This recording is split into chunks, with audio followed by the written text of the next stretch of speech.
Hello, it's Lee Brogan DIY Home Maintenance. Today, well, yesterday, I put a video on about changing light fit. And also I've had some remarks made about the videos I do. They're certainly not about getting more work, and they're definitely not about, oh, look at me, how great I am. Nothing to do with that at all. I am a handyman, so basically just hire a hubby.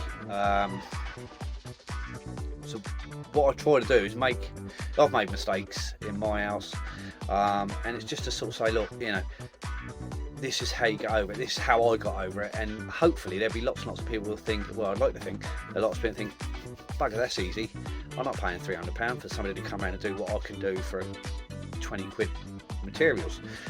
So that's what the video's about. Today's a little clip, just to lighting. Now, a lot of people run away screaming from lights, and rightly so, because electricity is not a good thing to mess about with. Sometimes it can only hurt you once, and that's enough. So, if you want to have a go at lights and you think, well, do I don't I? This might give you some ideas. It might make you run away screaming. So no, not for me. Anyway, when I do lighting, traditionally, when you take a rose off, you end up with something similar to this. It's a small pendant, but basically you end up with the pendant and the ceiling rose, and it's just a mess of wires in there. They're all hanging out. You see the picture there. Just they can be quite daunting. There's lots of tutorials on how to get around that, but what I've found in the past is the easiest thing to do. If you've got a traditional rose, there's only two wires that operate your light, and on this case it's not going to operate very well, but anyway, you've got a switch live and a live. Don't let any of this confuse you or worry you. The switch live is normally the neutral wire, which is a black wire with a bit of red tape around it. That identifies that. Forget all of that for the minute. Let's just make sure before you start messing around with anything. So you've taken your rose off, you've seen all these wires, thought, Jesus, how am I going to change that? Especially when you've got lights with cradles. The newer lights now come with like the U-shaped bracket, and the fitting goes over that, job done. So you can't have your rose up because your rose is just in the way. So your rose has got to come out. This is generally where people run off and go, need a sparky. So you've seen picture again, that's what happens. It just looks a mess in the rose. What you mustn't do is undo all them wires and just yank them through the ceiling, because then all of a sudden a complicated job turns into a bloodbath. You've got to work out what wire's going where, which one goes to the switch, which is light in, which is light out. There's another picture there. Okay, in a perfect world everything would be written on, so you'd know what you was doing. When you previously paid a Sparky who knows what he's doing, so he just throws them in, no problem. Okay, now we're on to sort of Mr. DIY. Your best bet is to de-wire whilst the power's off each block. You know, you've got on here 3 blocks. You've got live, neutral, loop. Okay, now if you de-wire them and put them straight into connecting blocks, okay, so you've basically kept the wiring exactly the same, but rather than having 3 terminals, they just for like the little chocker blocks. I'll see if I can put a picture of that in a second. You can basically take 2 wires from all of this. Now, just 2 wires coming through the ceiling. Now, these 2 wires will effectively be your live and your switch light. They're the ones that will go into a chocker block, which will be in the back of your new fitting. You know the ones I'm talking about with the cradles? They've always got the little cradle, and you've got your 2 wires coming straight out of your light fitting into the connecting block. All you need is to work out which 2 of these will go into that, okay, but keeping the rest of the circuit, because the power goes in a line from, I don't know, your dining room light, it'll go around into your hall light, go around into your kitchen light, might go around into your lounge light. So that's your loop. But what you got to do, each one has got the switch live and the live. That's the one that goes back to switch. That's what controls your switch. Okay, so here's a picture of what I found on the internet there. that is what they've done there. They've effectively separated all the wires and connected them before they become this huge mess. So now you're down to switch live and live, 2 wires coming through your ceiling, which you can pop. All your connecting blocks, make sure they're safe, make sure they're wired up correctly, pop them back up in the ceiling void. You can get yourself, I would suggest, probably 9 inches, a foot of cable, because that can all be just popped up. But you get the 2 cables coming down, okay, and just put them straight into the live and neutral of the light switch you've got up there.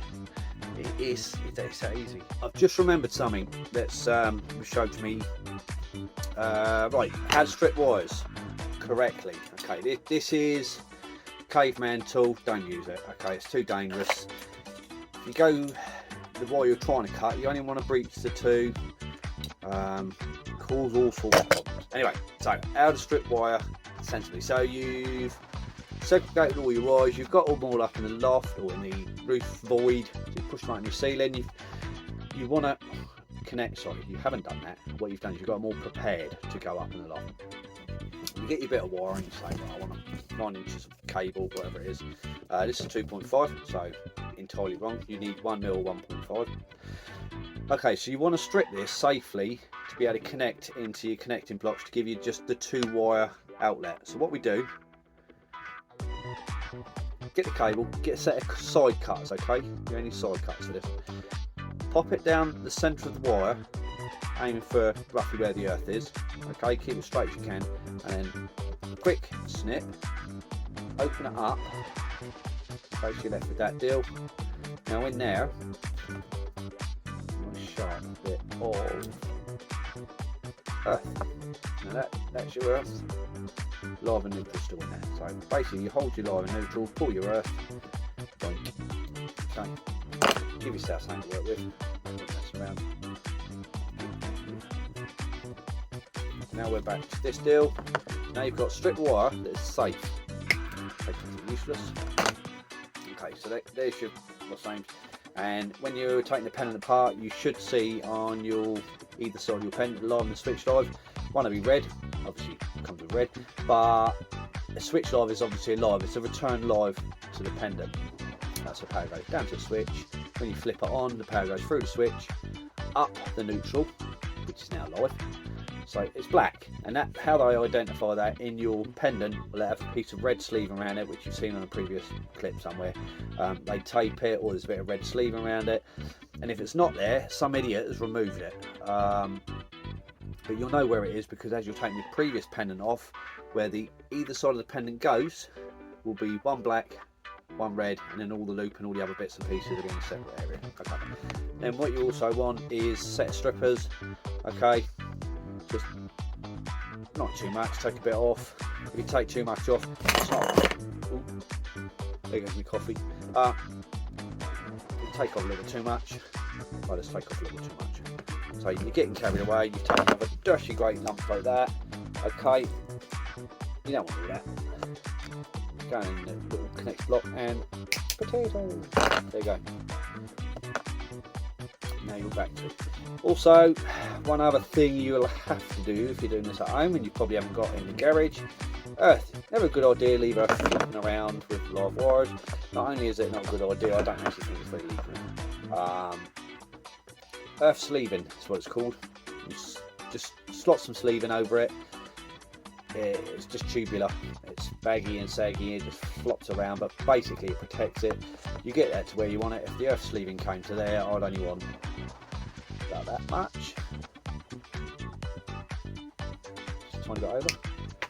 That would be sticking out. So, okay, that's how to strip wires without making a mess. When you start doing all this business, okay, you end up cutting yourself, you catch other wires, and if you've not left enough, if you're at the final stage, last thing you want to do is take it all back out because you've cut through 2 wires trying to take the sleeving off. Right, I'm really hoping that made sense. It's far more difficult to explain than it is to do, so I'm hoping there'll be some of you guys that just say, I'll have a go.